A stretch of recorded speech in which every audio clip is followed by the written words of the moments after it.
Hi guys, welcome back. ఈ వీడియోలో నేను బిగ్ ఓ నోటేషన్ అంటే ఏంటో ఎక్స్ప్లెయిన్ చేస్తాను. అలాగే time complexity and space complexity గురించి కూడా ఎక్స్ప్లెయిన్ చేస్తాను. సో యూజువల్గా మీరు ప్రోగ్రామింగ్లో ఏమైనా ప్రాబ్లమ్స్ సాల్వ్ చేసినప్పుడు ఆ ప్రాబ్లంకి ఆల్గోరిథమ్స్ అయితే రాస్తారు, రైట్?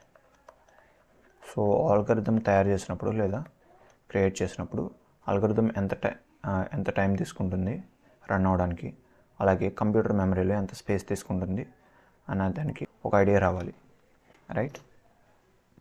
సో వాటిని మెజర్ చేయడానికి మనం time complexity and space complexity అయితే వాడుకుంటాం. ఓకే, వీటిలో మనం ఫస్ట్ టైం కాంప్లెక్సిటీ గురించి అయితే చూద్దాం. ఓకే, సో టైం కాంప్లెక్సిటీ గురించి చెప్పాలంటే లెట్స్ సే ఒక ప్రాబ్లం ఉందనుకుందాం, ఒక ప్రోగ్రామింగ్ ప్రాబ్లం. ఈ ప్రాబ్లం సాల్వ్ చేయడానికి 2 ఆల్గోరిథమ్స్ అయితే ఉన్నాయనుకుందాం. యూజువల్లీ ఏదైనా ప్రాబ్లం సాల్వ్ చేయడానికి మోర్ దెన్ 1 వేస్ ఉంటాయి కదా, కేవలం ఒక వేలోనే కాదు, డిఫరెంట్ వేస్లో సాల్వ్ చేయొచ్చు కదా. సో ఈ ప్రాబ్లం సాల్వ్ చేయడానికి 2 ఆల్గోరిథమ్స్ ఉన్నాయనుకుందాం. ఇప్పుడు నేను ఈ ఆల్గోరిథమ్స్ రెండిట్లోనూ ఒకటి చూస్ చేసుకోవాలి. ఆబ్వియస్లీ నేను ఫాస్ట్గా రన్ అయ్యే ఆల్గోరిథం చూస్ చేసుకుంటా, లేదా ఏ ఆల్గోరిథం అయితే తక్కువ టైంలో రన్ అవుతుందో ఆ ఆల్గోరిథం అయితే చూస్ చేసుకుంటా, రైట్? సో ఫస్ట్ ఈ 2 ఆల్గోరిథమ్స్ రన్ అవ్వడానికి ఎంత టైం తీసుకుంటున్నాయో మెజర్ చేయాలి దానికోసం నేను, అంతేనా? ఓకే, అది ఏ విధంగా మెజర్ చేయొచ్చు ఇక్కడ టైంని అనేది క్వశ్చన్ అనమాట. సో ఒక ఈజీ వే ఏంటి, ఏదైనా ఆల్గోరిథం ఉందనుకుందాం, రైట్? ఆల్గోరిథంని మనం ఎంత టైం పడుతుందో కనుక్కోవాలంటే దానికి కోడ్ రాసి ఆ కోడ్ ఎంత టైంని ఎగ్జిక్యూట్ అవ్వడానికి ఎంత టైం పడుతుందో కనుక్కోవచ్చు. బట్ ఇక్కడ ఒక ప్రాబ్లం అయితే ఉందన్నమాట. అదేంటి, ఈ కోడ్ అనేది మనం సి లాంగ్వేజ్లో రాయొచ్చు, పైథాన్లో రాయొచ్చు, ఆర్ ఎనీ అదర్ లాంగ్వేజ్లో రాయొచ్చు, right? So let's say C లాంగ్వేజ్లో రాసిన ఈ కోడ్ని ఒక 0.1 మిల్లీ సెకండ్స్ పట్టింది అనుకుందాం. ఓకే, ఇదే ఆల్గోరిథంని నేను పైథాన్లో రాశాను, రైట్? సో పైథాన్లో రాస్తే లెట్స్ సే 10 మిల్లీ సెకండ్స్ పట్టింది అనుకుందాం. ఓకే, ఇంకా ఇలాగే వేరే లాంగ్వేజెస్లో కూడా ట్రై చేశాను. ఒక లాంగ్వేజ్లో లెట్స్ సే 5 మిల్లీ సెకండ్స్ పట్టింది అనుకుందాం. ఇప్పుడు ఈ అల్గోరిథం టైంని మనం ఏమని చెప్పాలి? 5 మిల్లీ సెకండ్స్ అని చెప్పాలా, లేదా 0.1 మిల్లీ సెకండ్ అని చెప్పాలా, లేదా 10 మిల్లీ సెకండ్ అని చెప్పాలా? అండ్ ఇది డెఫినెట్లీ ఒక ప్రాబ్లం, రైట్? సో అల్గోరిథం టైంని మనం ఇప్పుడు మిల్లీ సెకండ్స్లో మెజర్ చేయడం, ఆర్ ఈవెన్ మీరు ఏ అల్గోరిథంకైనా నేను సి కోడ్లోనే రాసి ఎంత టైం పడుతుందో చూస్తా అనుకున్నారు అనుకో, అది కూడా ప్రాబ్లం అవుతుంది. ఎందుకంటే ఈ అల్గోరిథం నా కంప్యూటర్లో కాబట్టి 0.1 మిల్లీ సెకండ్స్లో రన్ అయింది. లెట్స్ సే ఇంకా ఫాస్ట్ కంప్యూటర్లో తీసుకున్నాం అనుకో, మేబీ అది ఒక 10 నానో సెకండ్స్లో రన్ అయిపోయింది అనుకో. ఓకే, లేదంటే ఒక స్లో కంప్యూటర్ తీసుకున్నాం అనుకో, దాని మీద ఈ 1 మిల్లీ సెకండ్స్ పట్టచ్చు అల్గోరిథం అనేది.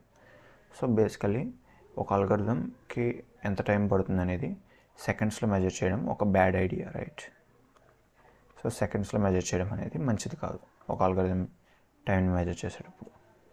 ఒక బెటర్ వే ఏంటి, ఒక అల్గోరిథంని మనం ఎంత టైం పడుతుంది అనేది మెజర్ చేయడం సెకండ్స్లో అయితే మంచిది కాదు, రైట్? సో మరి ఏ విధంగా మెజర్ చేయాలి? ఇప్పుడు దాకా మనం ఒక అల్గోరిథంకి ఎన్ని సెకండ్స్ పడుతున్నాయి అనేది ఆలోచించాం. బట్ దాని బదులు మనం ఏమో ఆలోచించండి, ఒక అల్గోరిథం రన్ అయ్యేటప్పుడు ఎన్నో ఆపరేషన్స్ అవుతున్నాయి అనేది ఆలోచించవచ్చు. ఆ విధంగా మనం టైంని మెజర్ చేయొచ్చు. సో ఇది అర్థం చేసుకోవాలంటే let's say an example. Let's say ఇక్కడ ఇచ్చినట్టు ఒక n ఎలిమెంట్స్ ఉన్న లిస్ట్ అయితే ఇచ్చారు, అండ్ ఈ లిస్ట్తో మనకి ఒక 2 ప్రోగ్రామింగ్ ప్రాబ్లమ్స్ అయితే సాల్వ్ చేయమన్నారు అనుకుందాం. ఇందులో ఫస్ట్ ప్రాబ్లం ఏమి ఇచ్చారు, ఆ లిస్ట్లో లాస్ట్ ఎలిమెంట్ని పాప్ చేయడం. సెకండ్ ప్రాబ్లం ఏంటి, ఒక ఇండెక్స్ i ఇచ్చినప్పుడు ఆ i అనే ఇండెక్స్ దగ్గర ఉన్న ఎలిమెంట్ని పాప్ చేయడం లిస్ట్లో. ఓకే, ఈ ఫస్ట్ ప్రాబ్లంకి ఏ విధంగా సాల్వ్ చేయడానికి ఆల్గోరిథం ఏ విధంగా ఉంటుందో చూద్దాం. సో లెట్స్ సే 1 2 3 4 అయితే ఉన్నాయనుకుందాం లిస్ట్లో. ఇప్పుడు లాస్ట్ ఎలిమెంట్ని పాప్ చేయాలి అంటే ఏంటి, లాస్ట్ ఎలిమెంట్ని తీసేయాలి లిస్ట్ నుంచి. సో జస్ట్ సింగిల్ ఆపరేషన్ అనమాట. అండ్ ఈ లిస్ట్ ఎంత పెద్దదైనా సరే ఓన్లీ 1 ఆపరేషన్లోనే మనం ఈ ప్రాబ్లమ్ని సాల్వ్ చేయొచ్చు, రైట్? సో లెట్స్ సే ఈ అర్రేలో లేదా లిస్ట్లో ఒక 1000 నెంబర్స్ ఉన్నాయనుకుందాం. ఓకే, స్టిల్ మనం లాస్ట్ నెంబర్ తీసేయడానికి ఇందులోంచి అన్నిట్లోంచి జస్ట్ ఒకే ఒక ఆపరేషన్ అవుతుంది, రైట్? సో ఈ ఆల్గోరిథం యొక్క టైం కాంప్లెక్సిటీ వచ్చేసి O(1) అని రాసుకుంటాం అనమాట. Big O(1). దీన్నే బిగ్ O నోటేషన్ అంటారనమాట, రైట్? సో ఈ నోటేషన్ ఏం చెప్తుంది మనకి ఇప్పుడు అర్థమైన దాన్ని బట్టి, ఒక ఆల్గోరిథం బేసికల్లీ రన్ అవ్వడానికి రఫ్లీ ఎన్ని నెంబర్ ఆఫ్ ఆపరేషన్స్ అవుతున్నాయో చెప్తుంది. అదే ఇప్పుడు ఒక ఇండెక్స్ I దగ్గర ఉన్న ఎలిమెంట్ని పాప్ చేయాలనుకో, దానికి ఎన్ని ఆపరేషన్స్ అవుతాయి చూద్దాం. ఓకే, ఇందాక ఇచ్చిన లిస్టే తీసుకుంటున్నాం 1 2 3 4 అండ్ ఇక్కడ ఇచ్చిన ఇండెక్స్ I వచ్చేసి మేబీ 1 అనుకుందాం, రైట్? సో ఇండెక్స్ 0 ఇది, ఇండెక్స్ 1 ఇది. సో ఇండెక్స్ 1 దగ్గర 2 అయితే ఉంది. దీన్ని పాప్ చేయడం అంటే దీన్ని డిలీట్ చేయాలనుకో ఏం చేయాలి? ఫస్ట్ దీన్ని రిమూవ్ చేసి లిస్ట్ నుంచి, ఆ తర్వాత ఇవన్నీ కూడా దాని తర్వాత ఉన్న ఎలిమెంట్స్ అన్నీ కూడా లెఫ్ట్ సైడ్కి జరపాలి. అప్పుడే లిస్ట్లోంచి 2 అనేది టోటల్గా పోతుంది. సో ఈ ప్రాబ్లమ్కి ఒక వరస్ట్ కేస్ సినారియో మనం కన్సిడర్ చేసుకుంటే ఈ ఇండెక్స్ I అనేది 0 అని ఇవ్వచ్చు, రైట్? ఇండెక్స్ I అనేది 0 అని ఇచ్చినప్పుడు ఫస్ట్ ఎలిమెంట్ని మనం తీసేయాలి. సో ఆల్మోస్ట్ ఈ ఫస్ట్ ఎలిమెంట్ తప్పితే మిగతా ఉన్న అన్ని ఎలిమెంట్స్ని కూడా మనం లెఫ్ట్కి షిఫ్ట్ చేయాలి. Let's say n number of elements ఉన్నాయి అనుకుందాం.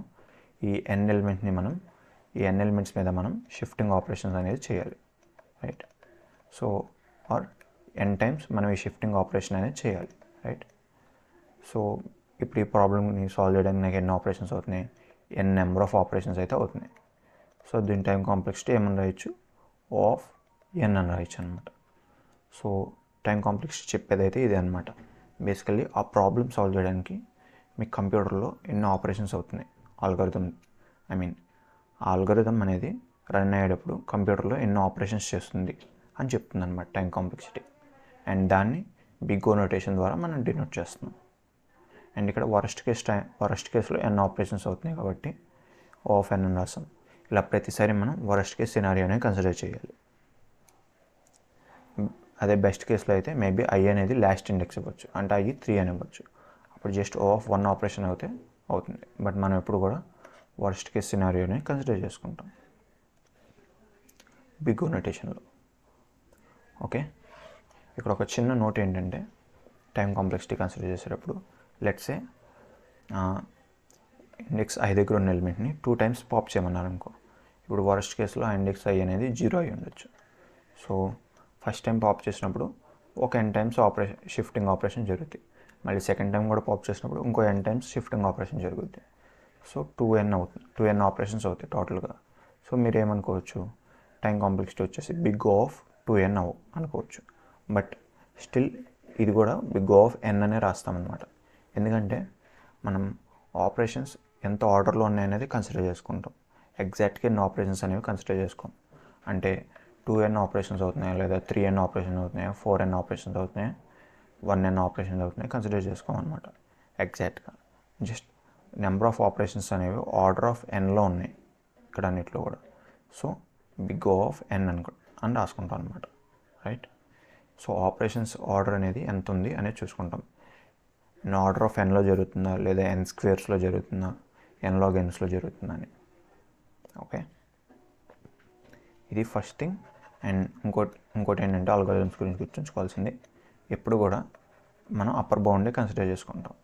లెట్స్ సే నా దగ్గర ఒక ఆల్గోరిథం ఉంది, అది n² ఆపరేషన్స్ చేస్తుంది, దాంతోపాటు చివరిలో ఒక n ఆపరేషన్స్ అయితే చేస్తుంది అనుకున్నాం. So time complexity O(n² + n) అని రాసుకోవచ్చు. బట్ n² పోలిస్తే ఈ n ఎప్పుడు కూడా చాలా చిన్న నెంబర్ అనమాట. సో మనం నెంబర్ ఆఫ్ ఇన్పుట్స్ అనేవి ప్రోగ్రామింగ్ ప్రాబ్లమ్స్లో చాలా ఎక్కువ ఇస్తాం యూజువల్. లెట్స్ కన్సిడర్ గూగులే తీసుకుందాం అనుకో. అది పేజెస్ని ర్యాంక్ చేయడానికి, వెబ్ పేజెస్ని ఏది ముందు చూపించాలి అని కనుక్కోవడానికి ఒక అల్గోరిథం రన్ చేస్తుంది. అలా ఎన్ని వెబ్ పేజెస్ ఉంటాయి? నియర్లీ కొన్ని కోట్ల వెబ్ పేజెస్ ఉంటాయి, రైట్? సో 1 crore స్క్వేర్ చేశాను అనుకో. లెట్సే ఇంకా తక్కువ తీసుకుందాం, లెట్సే 1000 వెబ్ పేజెస్ మాత్రమే ఉన్నాయి అనుకుందాం మీరు సెర్చ్ చేసిన రిజల్ట్కి. ఓకే, సో ఈ ఆపరేషన్ అనేది 1000² + 1000 ఆపరేషన్స్ అయితే చేస్తుంది. ఈ 1000² అనేది 1000తో పోలిస్తే చాలా పెద్ద నెంబర్, రైట్? సో మీరు ఏం చేయొచ్చు? ఈ 1000ని నెగ్లెక్ట్ చేసేయచ్చు. సో బేసికల్లీ ఏంటి, ఈ ఎన్ అనేది చాలా పెద్ద నెంబర్ అనుకో, ఈ ఎన్ స్క్వేర్ అనేది ఎన్ కంటే చాలా పెద్దగా ఉంటుంది, right? Okay, O of N square అని రాసుకుంటాం అనమాట ఈ అల్గారిథం యొక్క టైం కాంప్లెక్సిటీ. ఆ ఎన్ని నెగ్లెక్ట్ చేసేస్తాం. ఇది రెండో విషయం మీరు గుర్తుంచుకోవాల్సింది టైం కాంప్లెక్సిటీ గురించి, లేదా స్పేస్ కాంప్లెక్సిటీ గురించి కూడా. ఓకే, ఇదైతే మొత్తం టైం కాంప్లెక్సిటీ గురించి. ఇప్పుడు స్పేస్ కాంప్లెక్సిటీ గురించి కూడా చూద్దాం. సో టైం కాంప్లెక్సిటీ ఏ విధంగా అయితే అల్గారిథం రన్ అయ్యేటప్పుడు ఎంత టైం తీసుకుంటుందో చెప్తుందో, స్పేస్ కాంప్లెక్సిటీ ఒక అల్గారిథం రన్ అయ్యేటప్పుడు ఎంత స్పేస్ తీసుకుంటుంది అని చెప్తుంది. సో ఒక ఎగ్జాంపుల్ కన్సిడర్ చేసుకుందాం. లెట్స్ సే ఒక లిస్ట్ ఇచ్చినప్పుడు ఈ విధంగానే 1 2 3 and so on some N numbers ఉన్న లిస్ట్ ఇచ్చినప్పుడు ఆ లిస్ట్ని రివర్స్ చేయడానికి ఒక అల్గారిథం రాయమన్నారు అనుకుందాం. ఓకే, సో ఒక వే ఏంటి, లెట్స్ సే ఇచ్చిన లిస్ట్ వచ్చేసి 1 2 3 4 5 అనుకుందాం. ఈ లిస్ట్ని రివర్స్ చేయాలి, రివర్స్ చేసి రిటర్న్ చేయాలనుకుందాం. సో బేసికలీ ఒక సింపుల్ ప్రాసెస్ ఏంటి, ఫస్ట్ ఒక ఎంటీ లిస్ట్ అయితే తయారు చేసుకుంటాం, అంతేనా? సో ఇప్పుడు మీరు ఏం చేయొచ్చు, ఫస్ట్ ఈ లిస్ట్లోకి ఈ లాస్ట్ ఎలిమెంట్ ఉంది 5 కదా, దాన్ని అపెండ్ చేసుకోవచ్చు, రైట్? ఆ తర్వాత ఏం చేయొచ్చు, నెక్స్ట్ లాస్ట్ నుంచి సెకండ్ ఎలిమెంట్ 4ని అపెండ్ చేసుకుంటాం, రైట్?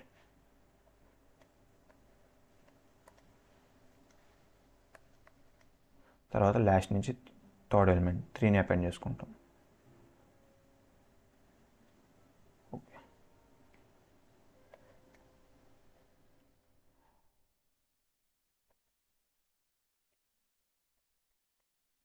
తర్వాత 2ని, తర్వాత ఫైనల్గా మనం 1 అయితే అపెండ్ చేసుకుంటాం, రైట్?